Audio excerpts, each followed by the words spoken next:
আসসালামু আলাইকুম সম্মানিত ভিউয়ার্স, আজকে ছোট্ট একটি বিষয় নিয়ে আমি আলোচনা করব। সমাজে কিন্তু আত্মহত্যা প্রবণতা বেড়ে যাচ্ছে।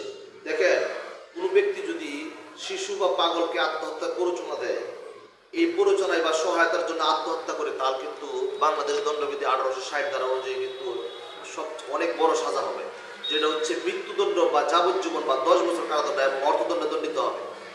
আর যদি স্বাভাবিক একজন ব্যক্তিকে আত্মহত্যার প্ররোচনা দেয় বা সহায়তা করে, তাহলে তার সাজা হবে 10 বছর কারাদণ্ড এবং অর্থদণ্ড দণ্ডিত হবে।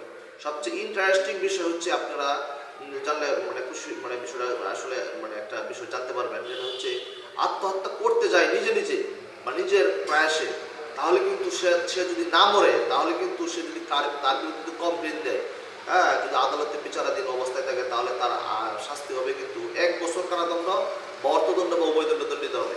আত্মহত্যা থেকে বেঁচে গেলেও সাজা হবে কিন্তু 1 বছর বা অর্থদণ্ড বা উভয়দণ্ড দণ্ডিত হবে। যে আত্মহত্যা করতে গেছে তার কিন্তু বিচার হবে না।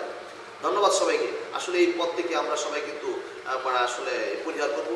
এই পথ কিন্তু ভালো না, ইসলাম শরীয়ত মোতাবেক কিন্তু সে কিন্তু জাহান্নামী হবে। ধন্যবাদ সবাইকে। আসসালামু আলাইকুম।